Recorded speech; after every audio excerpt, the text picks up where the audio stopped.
এসব আপনি কি বলছেন ম্যাম? গুরুজি, গুরুজি প্লিজ, আমি চাই না আমার জন্য অন্তত আপনাদের সংসারে কোনো ঝামেলা হোক। আপনারা প্লিজ আমার জন্য এভাবে আপনাদের সংসারে অশান্তি আনবেন না। আমি আমি আমি চলে যাচ্ছি ম্যাম, আপনি প্লিজ একটু শান্ত হন। এভাবে এভাবে রাগ করবেন, আমি এক্ষুনি চলে যাচ্ছি। খবরদার রোশনাই, তুমি কোথাও যাবে না, এখানে আমি তোমাকে নিয়ে এসেছি।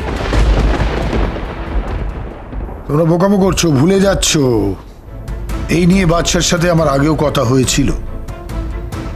তোমার তো মনে থাকার কথা তনুশ্রী, তখন বাদশাহ আমাকে কি উত্তর দিয়েছে?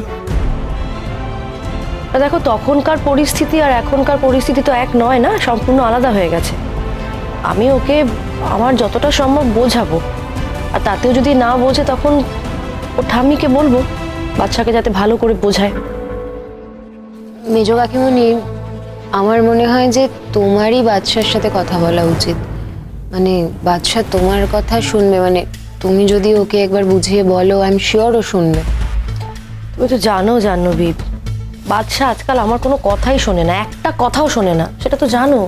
মেজ কাকিমণি, তুমি প্লিজ টেনশন করো না, দরকার পড়লে আমরা সবাই মিলে ওকে বোঝাবো। কিন্তু আমার মনে হয় এইবারে ও তোমার কথা শুনবে, নিশ্চিত শুনবে। হ্যাঁ রাজা, বাদশাকে ভালো করে বোঝাও যে সত্যি ওদের বাইরে যাওয়াটা খুবই ইম্পর্ট্যান্ট। কারণ গরিমা এখনো পুরোপুরি সুস্থ নয়। বাইরে গেলে একটা নতুন জায়গা, নতুন লোকজন, তাদের সাথে মিশলে ওর মনটা ভালো হবে, ও একটু কমিউনিকেট করতে পারবে, পুরনো জিনিসপত্রগুলো ভুলে যাবে। আর তাছাড়া ও যদি সত্যি নাচটা নিয়ে আরো এগোতে চায়, তাহলে তো ওই শহরে গেলে ও আরো অনেক বেটার অপরচুনিটি পাবে। আর তার থেকেও বড় কথা, রোশনাইয়ের ছায়া চিরকালের মতো ওর জীবন থেকে সরে যাবে। ঠিক আছে, তোমরা যখন সবাই চাইছো, তখন আমি বাদশার সঙ্গে একবার ফাইনালি কথা বলবো। রোশনাই নামক গল্পটা ওকে চিরকালের মতো এখানেই শেষ করে দিয়ে যেতে হবে। রোশনাইকে আমরা আমাদের জীবনে আর কোনো মতেই সহ্য করব না। অনেক হয়েছে, অনেক, আর না।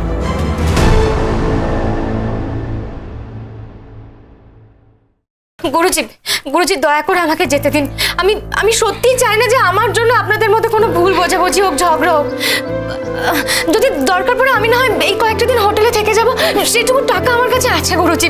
কিন্তু প্লিজ আমাকে অনুমতি দিন, আমাকে আমাকে ক্ষমা করুন গুরুজি। দাঁড়াও রোশনাই, আমার স্ত্রীর বাজে ব্যবহারের জন্য তুমি এখান থেকে চলে যাবে আর আমি সেটা চুপচাপ দাঁড়িয়ে দেখব, তেমন মানুষ আমি নয়।